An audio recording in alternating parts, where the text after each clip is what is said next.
Last week, I headed to the Goodsyard to interview Tim Heatley, a British property developer and co-founder of Capital Centric. I wanted to find out what Stoke-on-Trent meant to him and what he meant by being a social impact developer. Well, thank you very much for meeting with me. Yeah, thanks for knowing that. It's important. It's good to take the time to chat to people who know what's going on. You know a lot about what's going on in the world, what people feel and think. So around this part of the world. So yeah, it is, and transparency's everything nowadays. People are seeing through this like Instagram facade and stuff like that. Yeah, people just want truth and transparency, and unfortunately, our local media and national media just aren't doing that, are they? They're just winding people up about stuff. So yeah, it's nice to speak to people that are not just from mainstream media, which is good. So yeah, definitely. Yeah. I think for a little bit of context, do you want to tell us a little bit about yourself? So my name's Tim Heatley. I'm the co-founder of Capital Centric, and we're a social impact property developer. And I could go on a little bit about what that means, but I'm not sure if you've got time for it. Yeah, go on. Just give us a little snippet, because I know that social impact is sometimes used as a buzzword. So just give us a little overview about that, what that means to you.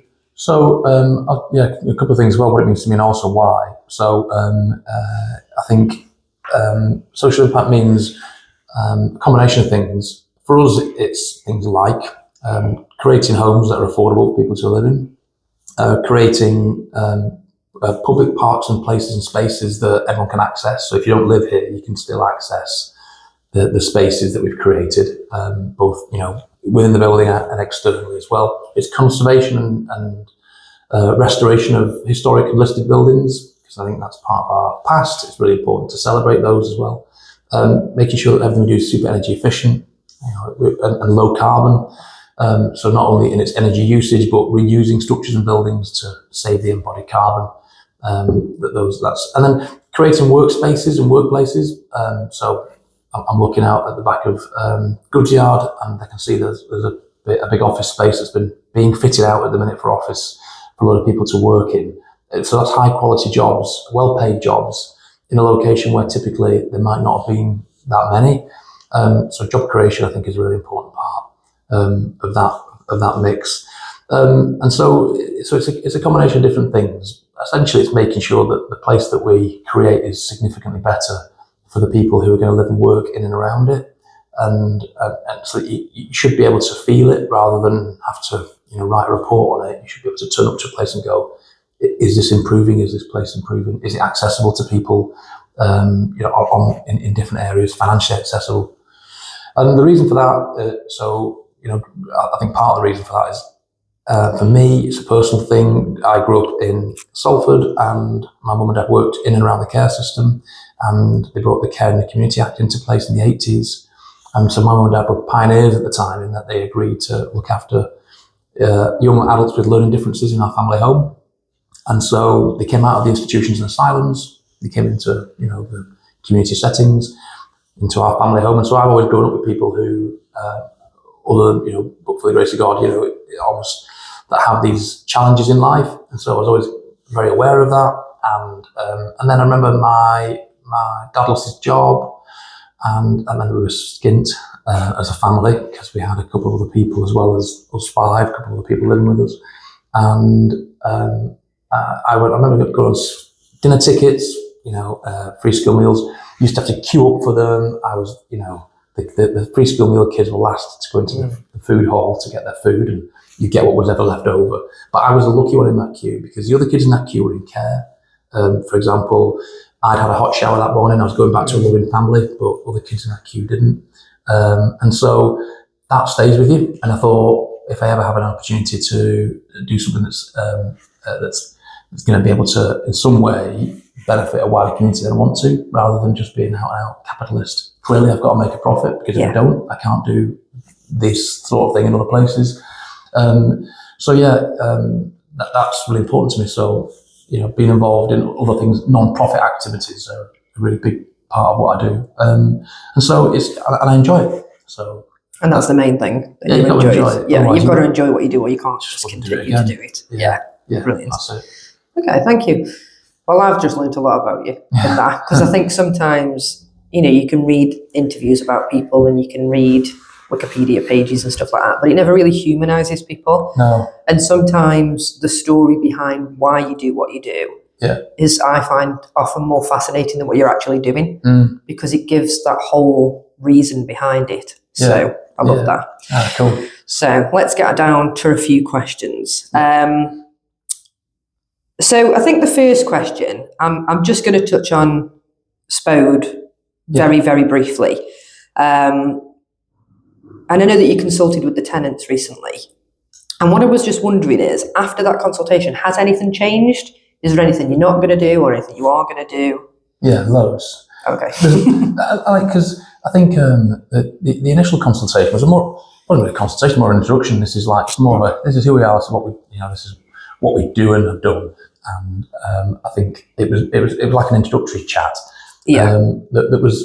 I wasn't there actually for that, but it was really good to hear that there's lots of, there's lots of really strong opinions, and that to me is very reassuring, because I'd be a bit spooked if we turned up and said, look, we're going to change things, because things are going to change, and no one was bothered, because that would tell me that that there isn't a community, that we need to kind of almost start from scratch and building one. And well, there isn't a lack of passion in Stoke, I'll tell you that. There isn't a lack of passion, and that's really good. I think that's one of the things that has meant that we haven't just done one thing here. Yeah. We've gone on to do and announce further more projects, and so it will.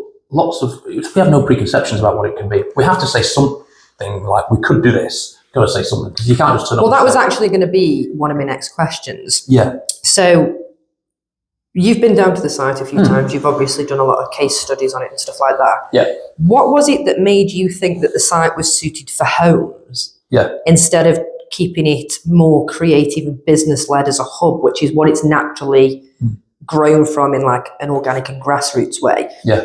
Is there scope for keeping it as that, or has it got to be led by homes? Because, I mean, personally, I watching the site over the years, it has organically grown into this like creative business type hub. Yes. So I personally don't think homes would suit it. Yeah. Yeah. But then I'm also not a property developer. So. No, I get that.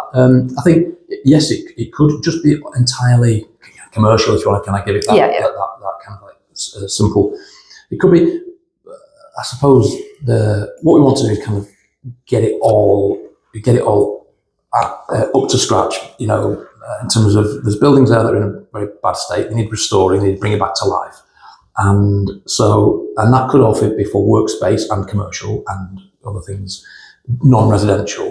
But instinctively, it feels as though there might not be enough demand for that. For that amount of space, it's big. It's really big. And so what we didn't want to do is kind of like leave it as leave the derelict areas as an empty ghetto. Albeit we could restore them and bring them back to life, but have them sat empty. Yeah.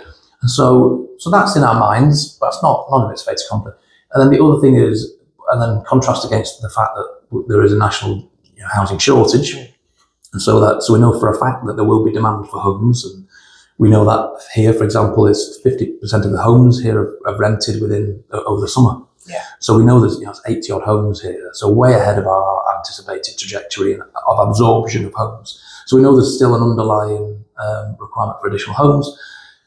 And so I like a mix. I think a mix is good. From the other European cities and places that I've visited, to see a cafe bar with some workspace, perhaps with some residential in and around it, always feels nice, so that 24/7 there's interest and activity.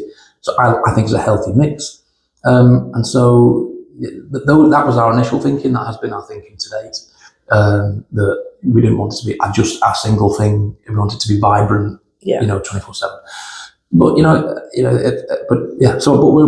there's no predetermined thing at all, really. We'll only go on the feedback that we get from everybody, and I do mean everybody. So if there's a historical society who say absolutely shouldn't be something, we'll take it into account, but they don't get the last say. If there's an arts group who say absolutely over our body it can't be this, we'll definitely take it into account, but they don't get the last say. It'll be everybody's kind of global opinion, and it doesn't matter if they're a noisy minority. It's the majority that'll have to tell us what happens. And that's a real benefit, really, because I know that there's been a lot of projects in Stoke that have been led by a small angry minority sometimes, that have then gone on to fail or gone on to not work or gone on to cost a lot of money. They've got grant funding and it's been turned into something that wasn't sustainable. So it's quite refreshing to hear that, if I'm honest. Yeah, I get it quite a bit as well. We have to be realistic and honest with people as well. So if people turn up and say, can it be a library and a museum and a new theatre? You don't use the ones you've got. It's like, absolutely, we're not going to do that. Because we're not. And so if our museum was at capacity 7 days a week, then we'll build you another museum, but they're not. So use the facilities that you've got. Totally. So I think you've got to be realistic. And by the way, I get that feedback across the various cities and towns that are working across the UK. So there's been, I think that's because people don't like change, though. Yeah, people don't, and I get that. I do understand that, and if we had it here at Goodsyard, well, first of all, everyone said it wouldn't happen. And that's not down to you, though. That's down to the fact that the last 20 odd years in Stoke, we have had these huge projects planned. Yes, yeah. And there's been so much money spent on like consultants and stuff like that. And then it's absolutely nothing's happened. Yeah. We're talking like millions of pounds coming from public funds, loads of promises, drawings, all that sort of stuff. Right. And then nothing. And then the same site would have the same again. They'd have all people coming in, tapped at Spode, they'd come in, loads of money would be spent, loads of government funding. Nothing happened. Yeah. So that's almost a bit that makes the realistic why people were so apprehensive about the Goodsyard. It was nothing to do with Capital Centric. Yeah. It's just what we've watched over the years in Stoke. Yes. Which is why what you've done is so refreshing. Yeah. And which is why you've now got more backing with what's going on in Newcastle and Spode. Yeah. Because you've completed this. Yeah. And even if no one is using it, it looks 100% better than it was. Yeah. You've uncovered the bit at the bottom and turned it into a feature, the vaults. So, it is benefiting the area, even if it's not directly benefiting the people that live here. Just driving down and seeing it is nicer than seeing that horrific building that was there before. So, and if we can do that across the board in dribs and drabs, then the whole area will start to look better, work better. That's right. I think I feel as though we've probably got a little bit of, you get that bit of pushback from the pent up frustration. And so you can almost see it. I like all feedback, negative and positive, and what we've said for Spode has been overwhelmingly positive feedback. There's been negative feedback as well, which, as I said before, is encouraging because there's passion and there's interest.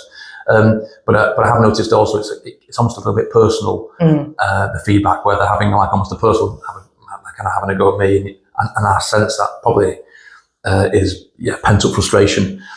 As well, because because of perhaps something that they've thought they were going to get in the past didn't happen, and so I do think it's a lack of knowledge as well. We get the same with council, with media, stuff like that. Yeah, people attack because they're frustrated. Yeah, but they don't know who to target with that frustration, and unfortunately, you're the face of I get the latest development. So, and that's hopefully that's a reassuring thing that people will see that I intentionally have a presence on social media and the press, because I want people to know there's somewhere that they can go to have a go at. Yeah. If I didn't believe in what I was doing, and if I didn't think I was going to do a good job, you wouldn't see me for dust. You just wouldn't see me here, or you wouldn't see me on social media. I couldn't even tell you the names of the people that ran the developments before, because they were just even the companies were set up for that development and then disappeared afterwards. Yeah, because they don't want the grief. They don't want the aggro. They don't want. I don't think they ever wanted to do the job. I think the consultancy money was probably just what they were after, but. It's that level of mistrust in the area at the moment. Yeah. That's how we are. Yeah, and then obviously you've got the local media winding people up as well with all the misinformation. It just doesn't help the situation. So no, it doesn't. And so, and I feel as though, and so there's probably some addition, down at Spode, where there is an existing community of businesses and artists and creatives and other great stuff happening, hospitality occupiers and so on. And so there's probably a bit of there'll be some additional conversations and consultations that has to happen with those people that might get a bit tricky, because all that frustration will come out. Yeah. And we just have to absorb it. I think we just have to soak that up and go, it is what it is. We have to take that. We have to take that. And then sort out what you can fix and what is an issue that's nothing to do with you and that sort of thing. Yeah. But I think, we won't be scared off, though. I'll say that, it's not anyone's going to make us go, I'm just not going to do it. Because we've had, in my career doing this, I've been, people have tried to almost chase you out of town. I can imagine. And so I'm not frightened of just fronting it up and saying this is what we do. We do a good job, and we deliver on a promise. And if we didn't, then I think that there'd be a chance that you might see me scarp, but I'm not going to. I haven't. And so it's interesting. So the stages are: it'll never happen. Disbelief. This will never work. Then it transfers into this will never work. So once it's construction, that won't get finished. That won't get done. Yeah. And then once it gets finished, it's like it'll never work. Now it's completed, or it's not going to get let. It's not going to be popular. And so they're just consistent stages. And then when it's almost like the stages of grief. Yeah, it's a bit really. I never understand it. And then when it's finished and it's completed and it's fully let and it's busy and so on, which takes time, then you hear nothing more about it. Yeah, it just slips out of the public consciousness. No one ever drops your line and says, actually, I was wrong about that for the past 4 years. Oh, no, people don't admit when they're wrong. No, I don't want a pat on the back either. I'm not going to get a pat on the back, and nobody's going to do that for me. I get that. But I suppose the pat on your back is being allowed to do other things in the area. Totally. Which does bring me on to my next question. So the areas that you've got, so there's Newcastle, Astley Place. Yes. You've got Spode, and the Goodsyard. Yeah. Is there going to be anything linking those three sites together? Well, it's bigger than that in the sense that if you're like a resident of ours, for example, then if you can access all of our facilities across the UK. So if you're a gym, if you're in Manchester or you're in the Midlands or wherever it might be in the North East, you can access the same facilities and services, for example, or the mini cinema or what have you. Or if you need to stay overnight in a different place, then you're a resident here, so you can be a resident. We've got accommodation to put you up overnight, or a guest, who wants to come and stay, we can do that. So you kind of sort of plug into beyond the UK. But did you mean those three particular sites in Newcastle-under-Lyme, or did you mean linking it to Goodsyard and Spode and the others? All of them, really, because obviously all three of them are led by you. I know the Newcastle one's a little bit out of the way. Yeah. But is there going to be a link between the Goodsyard and Spode? Yeah, certainly, because the access is terrible from the station to Spode. Oh, physical link. Well, not in our plans at the minute. That's certainly not in our kind of plans at the minute. It'd be great to do that. I struggle to think about how long that would take to achieve and how much it would cost to do, and would it kill the whole thing completely. It's a great ambition to have. I think I really like that. I'd love to if you could sort that. It'd be great, wouldn't it? Rather than having to go up and around. But I think hopefully so much of what sits between here and there will be improved as well as part of for future phases of investment and growth and regeneration. Well, that's it. You bring the people, and then the infrastructure has to grow alongside it. And we're talking to the Canal River Trust about improving the canal area out the front there and doing. So we're often doing that out. People wouldn't see that, but we're often talking to other local stakeholders to try and encourage them. So Network Rail on the other side here, we've got a link physically. We're pushing them to get that open as soon as possible. Because at the minute, that's just a cul-de-sac. This whole development is a cul-de-sac, which was never envisaged. There's always going to be that route through to there. So behind the scenes, we're always lobbying other big stakeholders to say, come on. So can you still not get through to the back of the station from here? Not right now. We've created the access, but they need to create it on their side. Got you. Which is, at the minute, kills footfall for us. Yeah. Until that's open, it's kind of a bit, it kills it. Yeah, because you get a real cut through as well. People off that platform coming through here to get to this side, instead of going all the way around. Yeah, it'd be miles busier. So that makes our life twice as hard at the minute. But and for people that park on this car park here, could then cut through the Goodsyard and into that side of the station. Miles better. Much more pleasant aspect as well. It's not a busy road. It's planted. It's and people sheltered. coming up off the canal could get to the station a lot easier as well. It just makes perfect sense, which is why we've created the access. But it's these bigger organisations like Network Rail and British Waterways and so on, they're not fast. And so even though we've been talking to them about doing it for 4 years, and we can build an entire project, it'll take them 4 years to literally put a gate on something. There's a lot of red tape and bureaucracy. Incredible, and stuff, but we're doing that behind the scenes all the time. And we'll do the same at Spode, and making sure the connections and everything that goes on around it are just improved. It's exhausting. Well, that actually does bring me on to my next question. So in the Newcastle one and the Spode one, you've just answered with the Goodsyard, really. What spaces will be accessible to the public?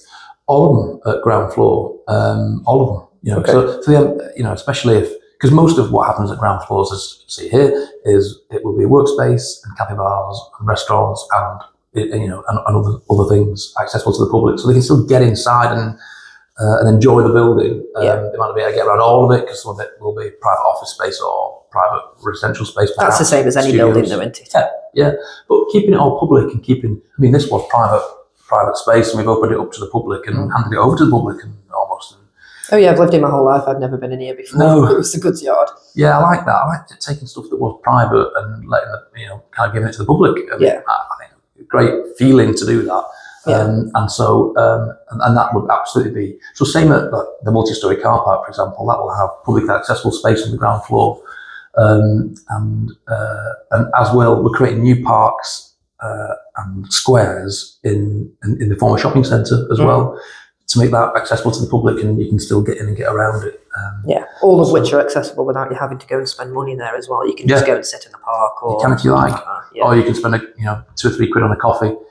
And sit as well. So making sure that people can access that, I think, is really important. So it's none of this gated community, none of this closing it off, none of this sort of creating, making it exclusive. It's just actually it's the opposite. We want it to be accessible to everyone as busy as possible. Yeah, brilliant. Yeah. Okay, so in regards to the Goodsyard, what are the plans for the vaults underneath? Because obviously you've done such an incredible job of restoring them and lighting them and the balconies in there. What's the long-term goal for them? It'll be hospitality led, and so we've got particular hopes, ambitions for it around great food and drink, live music, possibly things like maybe some bowling element, maybe some kind of a competitive leisure element to it, and so that can bring in a very broad demographic from younger people right the way through. And we're in advanced talks with people about doing that. And so I think we have a name, an organisation against every single ground floor space as well now. So we can get pretty much, we've announced a sushi bar next door. Yeah.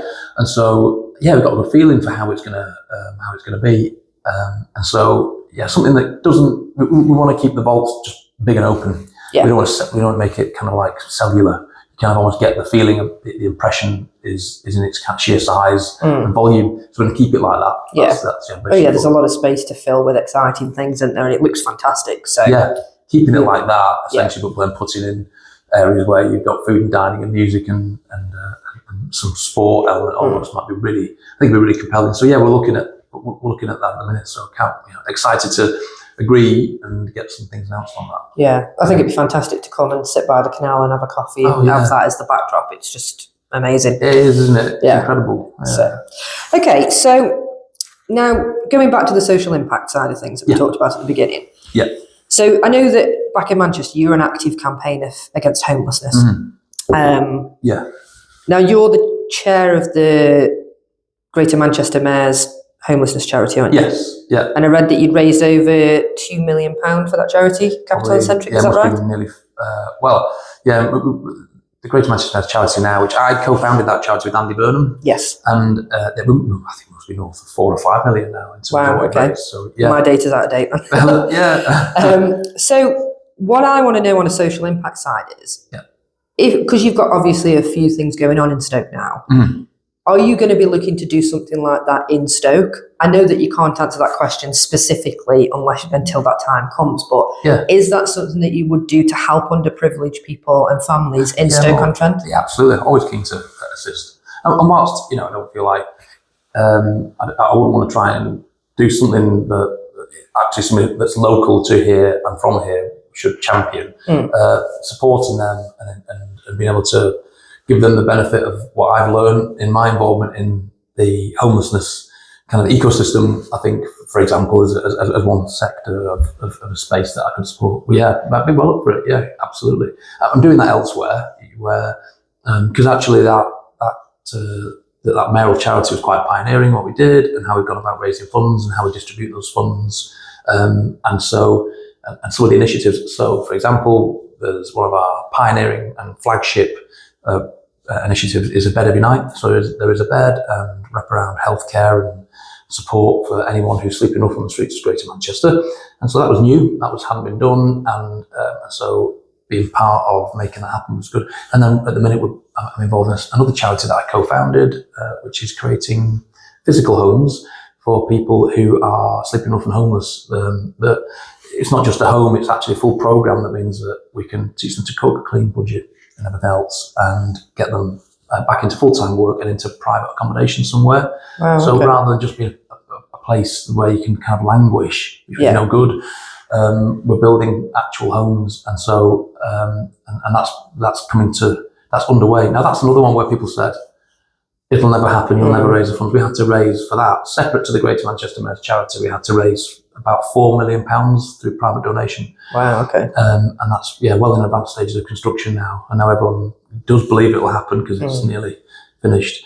And that started when a guy contacted me and said, I know you convert buildings, but I want to convert a bus into a homeless bus, a homeless mobile shelter. And I was like, this guy's mad. But I met him, he's a brilliant guy, and supported him in doing that. And so we did the bus first and got that going, dead successful. And then COVID kicked in, you couldn't sleep in close proximity. So we had to put people into essentially bedsit accommodation. Yeah. But that taught us that when in bedsit accommodation, they had their own front door and you could teach them to cook, clean, budget, get a job, keep a job. And so we're like, that's a much better way, own front door sort of thing. And then when we spoke to the ecosystem of homelessness as well, everyone was like, how is it too difficult to build? To build 40 homes that are free for people to live in, that'll never work. You'll never get that. It's too hard. We've tried, and it is hard. But my background is in property, and I was like, I think we can do this. With the right team. It's been a huge collaborative effort of lots of businesses that have supported it, and there we are. So a long answer to a short question, which is would we be supported? Yeah, I'd love to. Yeah. It must be so good to, feel like you've really helped the people that actually need help and not just ticking boxes. And that's why I asked you at the beginning about what social impact means to you. Because as I know there's a lot of companies at the moment that are using social impact, social responsibility as just tick boxes to get through things, to get grant funding and stuff like that. And I hate that. Seriously. I really hate that, because there are, when you've got a big company and a profitable company, or right down to small companies really, I think the world is inaccessible for a lot of people, and making it accessible and free, I think, is something that we can all help with a little bit. Whether it's buying a homeless guy a sandwich or giving them a house, every little bit helps them to get back on their feet. And I think the world would be a better place if we all had a little bit more social responsibility. And to see big companies like yours doing it on that scale, I don't know, just gives me a little bit of hope. Good. No, it's good. By the way, the lights went off. Do you need me to? No, it's fine. It's all right. I think. I suppose sometimes, it might be that some of the criticism that I might get, in amongst 98% of pop, people being very supportive and encouraging, but we get a couple of people having a go. About what you do, because you're a property developer, and I get that. It's not the most sort of applauded profession. But I wasn't just parachuted here. I didn't, I had to kind of do things to get. You weren't born into it. No, I found and so like a lot of people aren't in their work, are they? You kind of work your way up in whatever you can do to try and get to where you get to. And so, and as a result of that, I do feel a responsibility as well for people who haven't been as fortunate as me in that journey, on that process. And then it's not that hard, to be able to support other people in other ways. It might require a bit of time. It doesn't always require writing a check. It can be, people can contribute in lots of different ways. And I've always said as well, with regards to any work that people do that's non-profit, that no matter what your motives, if you're doing it to make yourself feel better about yourself, great. If you're doing it because the only thing you care about is that particular topic, great. If you're doing it because you want other people to think more of it, great. As long as you're doing a good thing, that's okay. Just do a good thing. Don't kind of like overthink it. Wring your hands about why I'm doing it. Just get on and do it, because it's making a difference to people massively. And sadly, people will point and criticise, but it's like, well, what are you doing? And after that's my response. That is one of my biggest bugbears, is people constantly moaning about stuff, and I'm like, well, when was the last time you went out your front door and litter picked? Totally. Or took a homeless person into your house and made them a cup of coffee, let them have a shower and give them a place to sleep? If you're not actively going out into your community and trying to make it a better place, how have you got the audacity to moan at the people that do? It is remarkable. Because the least you could do is just be quiet. Yes. Yeah. You don't have to support. You don't have to go out and litter pick. I'm not saying that. No. But just stop being horrible about it. Yeah. It's Just let the people that are doing it do it. Yeah. And, you know. No matter what their motive, you know, leave them to it. But if they're doing a good thing, don't question the motive. Just allow them to do it. Yeah.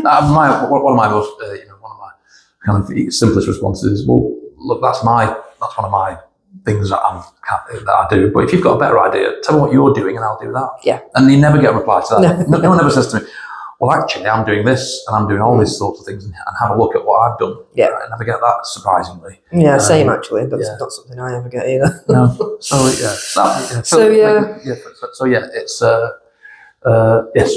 an easy one to square off my own head. Yeah, brilliant. So, last question, and I think the most important question. Right. What's your favourite thing about Stoke-on-Trent? Oh, I mean, it's easy to say the people, because the people are lovely. The people are really, really nice. It's only 40 minutes from where I live, so and yet it's like a whole different place. Again, like I didn't know what oatcakes were. I didn't know the first time I came here. Shocking. Which isn't that long ago. The first time I came here, I didn't know that it was a collection of 5 towns. 6. So I kept walking around going, where is the centre? Like, where is the middle bit? And there isn't one. And do you know what's really weird though is we as Stokies know that the 6 towns not having one specific centre is our strength. Yeah. It makes it unique, and we have 6 towns with 6 individual identities. Yeah. But for so long, consecutive councils through the years have always tried to force a city centre on us. Yeah. Bear in mind the train station's here, and Hanley's got the bus station, and you can't do it. It doesn't work like that. Yeah. And it's only just recently, really, that they've started to embrace the fact that there's 6 separate towns. Yeah. And each town has its own community. So, like, Longton's becoming independent shopping places. Yeah. Burslem's becoming beer and music and stuff, which is what it was always known for. Yeah. And Stoke's always been the civic centre with Stoke Minster and things like that. Yeah. And I just think now it's becoming more apparent that people really want to embrace that. Yeah. And it's nice to hear when you come in that you see that as something that is unique and should be kept, not forcing us to have one city centre. No, and I couldn't get my head around it at first, to be honest. I was like, I don't understand. Well, that is one problem that we have with external consultants, and I think this is why a lot of building projects haven't worked. Yeah. Because they come in from out of area, places like Manchester, Birmingham, London, and they might be absolute professionals in what they do, like you, but then they come in and they'll be like, oh, well, we'll take all the parking spaces away. And I'm like, when was the last time you tried to get from Tunstall to Stoke on a bus? Yeah. You're talking about 3.5 working days. Yeah. And it's not accessible if you're disabled or you're blind or you're in a wheelchair and things like that. Yeah. The accessibility in Stoke-on-Trent is absolutely shocking because of these 6 towns, and it is something that needs working on. Yeah. But when external consultants come in and they say, wow, we'll take all the parking away and people can cycle here, and I'm like, you need to know the local area to understand the logistics of it. Yeah. And then it can be used as a strength. Yeah. And you've just pretty much hit the nail on the head with that there. Yeah. That was it. When it did finally click, which is like, now it's the strength is in its 6 towns, and that's the strength. Not that there isn't a single central sort of municipal place where everything is. That was when it was like, right, I can do this. I can get involved, and we're going to have to do 6 projects. Yeah, and I think we're up to about 6 so far. 3 in Newcastle-under-Lyme, this Spode, another one that we're early in an early conversation about. So yeah, that was it. Which is like, you can't just turn up. There's no cookie cutter here. No, you can't And that's one of the things about cars as well. So cars are a really big part of living in Stoke-on-Trent, because even though we are called a city, we're actually quite small, and we're something like the 4th greenest city in the country. Right. So carbon offset and stuff like that, we don't need clean air zones because we don't have a city centre. Yeah. We don't have that problem with air quality because I would say semi-rural. Yes. We're right on the cusp of the Staffordshire Moorlands, the Peak District and stuff like that. Yeah. And I think what people need to understand more is that cars aren't the enemy in places like this. Yeah. You cannot function in this area. If I wanted to get here to you today, I live in Tean. Yeah. I would have had to get a bus from Tean to Hanley. Right. Or a bus from Tean to Blythesbridge train station, and they're about twice a day. Is that right? Yeah. Crikey. Or a taxi but a lot of people don't have money for taxis. No, they're really expensive. You know, Stoke-on-Trent's quite a deprived area in terms of finances.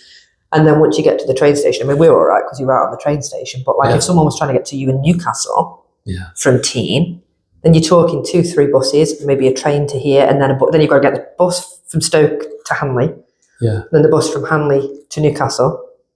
It just doesn't work, and I think it's a bonus having the 6 towns. Yeah. But we need to understand how these things are going to work between them. Yeah. And it's just so refreshing to hear you say that it's a positive instead of the negative that we've been sold for so many years. Yeah, I suppose that's my job as well, is to be optimistic about something rather than and to not accept the status quo as being, oh, it can never get better. You know, kind of almost my permanent disposition is I can make it better, I can improve.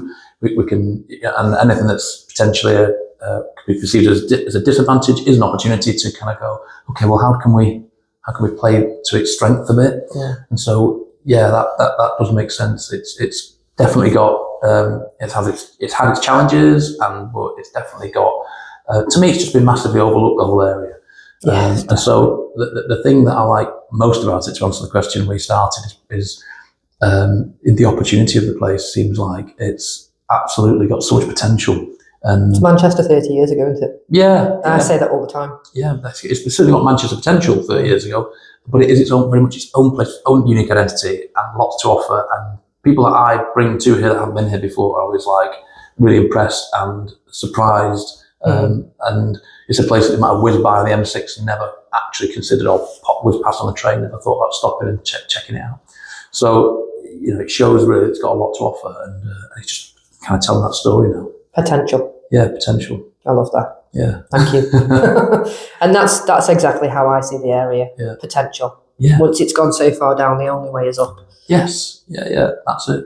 That's the right time for us to be involved with it. Really is kind of like, well, look, it's definitely had its darkest time, but now it's definitely improving. And so to be on that journey with the people here together, to be on that improving journey is great. And we're long-term, we're long-term partners. Yeah. We haven't sold it, we own it. And I'm a neighbour here, if you like. We're resident here. And honorary Stokie. Yeah, I love that. One day, maybe. I don't think I'm there yet, but when they'll let me, I'd love that. You need to grow your obsession with oatcakes to be an honorary Stokie. Got to do that. Got to sort it out. And so, I think, I'm here for a long time. And if I didn't believe in the people of this area and the place, there's no way that I'd be putting so much time and effort into being here. And money. I think that's the other thing. Yeah. People have got to realise that you obviously believe in the place to have so many projects going on. Yes. Yeah. At one time. There's obviously some reason that you're here. And I think when people think about these projects and they think about all the impact and why you're doing it and stuff, maybe step back and look at the bigger picture. A huge developer from Manchester's seen potential in our city. Yeah. And that's what we need to be looking at. Why have you seen that potential? Yeah. That's what we should be celebrating, really. Yeah, I hope so. Yeah, and hopefully others will follow and they'll do similar, they'll do good quality projects. Well, you've laid the blueprints now, haven't you? And you've hopefully made people sit up and take notice that Stoke-on-Trent is somewhere to invest in. Yeah. So thank you. Yeah, pleasure. Brilliant. Right. Well, thank you very much. Thank you. Lovely to talk to you. Enjoyed that. Yeah. Enjoyed that. We'll do it.